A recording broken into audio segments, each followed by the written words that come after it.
ஹாஸ்டலில் எடுத்துகிட்டு போய் விட்டுறாங்க, மென்டல் ஹாஸ்பிட்டலில் எடுத்துகிட்டு போய் விட்டுறாங்க. அதனால ஓடியாந்துட்டேன். இந்த அமாவாசை பௌர்ணமி வருதுல்ல, அப்போது நானாக அடிச்சுக்கிட்டு நானாக இது பண்ணுவேன்னா, அதனால் எடுத்துகிட்டு போய் மென்டல் ஹாஸ்பிட்டலில் எடுத்துகிட்டு போய் அங்கே வேலை செய்யலாம் போட்டு அடிக்கிறாங்க. அதனால் வந்து ஓடியாந்துட்டேன். உங்களை மென்டல்ன்றாங்களா? ஹாஸ்பிட்டலில் எடுத்துகிட்டு போய் விட்டுறாங்க. இல்லை உங்களை மென்டல்னு சொல்கிறாங்களா? அந்த அமாவாசை பௌர்ணமி வந்தால் எனக்கு ஆகாது. ஓஹோ. இன்னைக்கு வந்து நானாக போட்டு அடிச்சுக்கிட்டு நானாக ஏதாவது ஒன்று பண்ணி நீங்களே செஞ்சுக்கிறீங்க. எவ்வளோ நல்லா இருக்குது அது? கிட்டத்தட்ட ஒரு 10 வருஷமாக இருக்கேன். ஏன் அது நல்ல ஹாஸ்பிட்டலாக கொண்டு போய் காட்டலாமண்ணே? அது காட்டினாங்க, வேலை செய்யலைன்னா போட்டு அடிக்கிறாங்க. ஓஹோ. ஓ, அங்கே வேலைக்கெல்லாம் விட்றாங்களா? செடி கட் பண்ணணும், துணி கொடுப்பாங்க, அவங்க துணி எல்லாம் சேர்ந்து நம்ம துவைக்கணும். அதெல்லாம் நீங்கள் கரெக்டாக இருக்கீங்களான்ற பார்க்கறதுக்கா இல்லை வந்து எல்லாம் செஞ்சு தான் ஆகணுமா? செஞ்சு தான் ஆகணும். ஏன்னா இப்போ நீங்கள் மனநிலை பாதிக்கப்பட்டவங்களா இல்லை நார்மலாக இருக்கீங்களான்னு செக் பண்ணுறதுக்கெலாம் கிடையாது அந்த மாதிரி? நம்ம உள்ளே போய் சேர்த்தாவே அவனுக்கு உடம்புல என்னென்ன இருக்குன்னு எல்லாமே கண்டுபிடிச்சி வீட்டில் சொல்லுவாங்க. ஓஹோ, சரி. சொன்னா அவங்க மெடிசன் கொடுப்பாங்க அங்கேயே இருக்க வச்சு. சரிங்கண்ணா. மெடிசன் போடலன்னா செஞ்சு மாறிடும். மெடிசன் இப்போ போடல அப்படியே என்ன ஆகும், தனியாக நான் பண்ணி பேசிக்கிட்டே இருப்பேன். இதுதான், வேற ஒன்றும் இல்லை.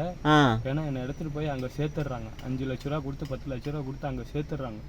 அதனால ஏன் அந்த அளவுக்கு பணம் கொடுத்து சேர்க்குறவங்க நம்ம உங்கள் சொந்தக்காரங்களே வச்சு என்னன்னு பார்க்கலாமேண்ணா? அது வீட்டில் போட்டு அடிக்க, இது செவுத்தை தான் உடைக்க தான் என்ன பண்ணுவாங்க. ஓஹோ, எனக்கு தெரியாது, தன்னை அறிஞ. ஓஹோ, உங்களுக்கே தெரியுது நீங்கள் செய்யறது வந்து தப்புன்னு இப்போ உணர்றீங்க. ஆனால் இந்த மெடிசனை எடுக்க இப்போ நான் போறதில்ல. ஒரு 2 வாரம் ஆச்சு, எல்லாம் காலி. இங்கேருந்து எடுத்துட்டு வந்த வீட்டில் வந்து மெடிசன் ஒரு 2 மாசத்துக்கு எல்லாம் காலி. போகணும், திருப்பி வீட்டுக்கு போயிடுவேன்.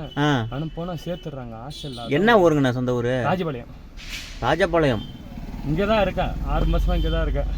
எப்படி சாப்பாடு இதெல்லாம்? அந்த மாதிரி 5 10 வாங்கி சாப்பிட்டுக்கிட்டு ஏதாவது ஒரு மூலையில படுத்துப்பேன். வீட்டுக்கு போயிடுங்கண்ணா. வீடு பிடிக்கல. ஏன்னா ஏதோ எடுத்துட்டு போய் இப்போ ஒரு 2 வாரத்துக்கு முன்னாடி ஓம்புல எடுத்துட்டு போய் போட்டாங்க. இங்க உறையூர் இருக்குல்ல, இங்க தெரியும், நான் வெளியூருங்கண்ணா. நாங்க சிதம்பரம் பக்கத்துல உறையூர்னு ஒரு ஊர் இருக்கு. அங்க எடுத்துட்டு போய் அங்க சேர்த்துட்டாங்க.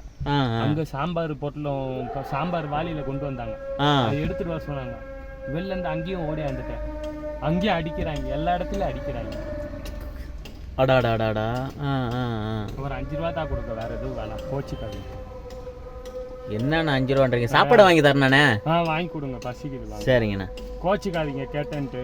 இல்லைண்ணா, அப்படிலாம் கிடையாதுண்ணா, நீங்க வாங்க. எங்க அப்பாவுக்கு 9 பழக்கடை மொத்தம். எங்க அப்பா இறந்துட்டாரு. எனக்கு கூட பிறந்தவங்க 3 பேரு அண்ணனுங்க. என்ன ஆயிடுச்சு, எடுத்துட்டு போய் எங்க அப்பா இருக்கிற வரைக்கும் நல்லா பார்த்தாங்க. எங்க அப்பா இறந்தோன்னு எல்லா கடையும் வித்துட்டு அண்ணங்காரன் வந்து வெளியில அடிச்சு துரத்திட்டான். வீட்டுக்கு போ, வெளில வீட்டை உள்ளால வெளில வராத, உனக்கு தான் எதுவும் கிடையாது அப்படின்னு சொல்லி வெளில திட்டான். இதுதான் நடந்த கதை. ஓஹோ. இப்போ உங்கள் வீட்டிலலாம் வந்து பேசணும்னா பேசலாமா? பேசக்கூடாது, பேச முடியாது. எங்கள் வீட்டில் தான் எடுத்துகிட்டு போய் நீங்கள் என்ன பேசினாலும் சரி, அங்கே தான் எடுத்துகிட்டு போய் விடுவாங்க. நான் இதோட 40 வாட்டி எகிரி குச்சி ஓடியாந்துருக்கேன். ஆனால் வசதி உங்கள் வீடு அப்போ? ஆமாம், நல்ல வசதி. 5 கோடி ரூபா போவோம் வீடை விற்றா. அப்பாடி. ராஜபாளையத்தில் ஒரு வீடு இருக்கு, சென்னையில் ஒரு வீடு இருக்கு. சென்னையில் சாலிகிராமம் தெரியுமா, விஜய் வீடு இருக்கு தெரியுமா? தெரியும். ஒரு வீடு இருக்கு, இங்கே ஒரு வீடு இருக்கு. இதுல என்ன ஆயிடுது, அன்னிகாரி எடுத்துட்டு போய் சூனிய வைக்கிறா. ட்ரெஸ் எல்லாம் எடுத்துட்டு போய் ஓடுறதுக்கு, பைத்தியக்காரனா ஆவறதுக்கு வசியம் பண்ணி சூனிய வைக்கிறா. கிறிஸ்டினாவ. ஓஹோ. அந்த ஏசப்பா எண்ணெய் இருக்கு பாருங்க, அந்த எண்ணெயை சோத்துல கலந்து அப்படியே கொடுத்து என்ன மென்டல் செஞ்சாக்கி வெளில திக்கிறாங்க. இது உங்க அண்ணன் ஒன்றும் கேட்டுக்க மாட்டாரு. எங்க அண்ணனே வேஸ்ட். அவன் வந்து என்னத்துக்குன்னா, வீட்டுல இருக்க காசெல்லாம் எடுத்து அவரு தான் செலவு பண்ணணும். நாங்க காசு கேட்டா வெளில போன்னு சொல்றது. இப்போ உங்க அம்மா அப்பாவும் 2 பேருமே இல்லையா? அம்மா இருக்காங்க, அப்பா இல்ல. ஓஹோ, அம்மாவால எதுவும் எதிர்த்து பேச முடியாது. உங்களுக்கு எந்த ஊர் அங்கிள்? நான் வந்து சிதம்பரம்ண்ணே. சிதம்பரம்? ஆமாங்கண்ணா.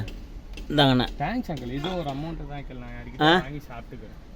இல்லைண்ணா, நீங்கள் வந்து போதுமா? அது இன்னும் ஒரு 10 ரூபா கூட கொடுங்க, யார்கிட்ட வாங்கி சாப்பிட்டுக்கிறேன். கோச்சிக்காதீங்க கேட்குறேன்ட்டு. இல்லை இந்தாங்க. யார் இருந்தாலும் மனசு கஷ்டம்தான் வரும். இப்போ உடம்பை வச்சுக்கிட்டு இப்படி பிச்சை கேட்குறான்னு எல்லாத்துக்கும் இருக்க தான் செய்யும். என்னோட மனசு சூழ்நிலை என்ன பண்ண முடியும் சொல்லுங்க பாப்பா. இல்லை, நீங்கள் வேற ஏதாவது நீங்கள் சொல்கிற மாதிரி அழகாக ஒரு ஹோட்டல் கடையில் போயிட்டு நீங்கள் தான் தெளிவாக இருங்க. அதுவும் போயிட்டு வந்துட்டேன். நம்ம தனியாக பேசுறதுன்னு என்ன பண்ணுறாங்க, வெறும் வேலை ஒண்டி வாங்கிக்கிறாங்க, சம்பளத்தை கொடுக்க மாட்டாங்க, வெறும் சோறை ஒண்டி போட்டால் எப்படி இருக்கிறதாங்க. ஓஹோ அந்த மாதிரி சொல்றீங்களா? இப்ப இந்த அமாவாசை பௌர்ணமி வந்துன்னா 2-3 நாள் கடையில உட்கார வச்சிடறாங்க, இழிவை போட்டு ரூம்ல கொடுத்துட்றாங்க.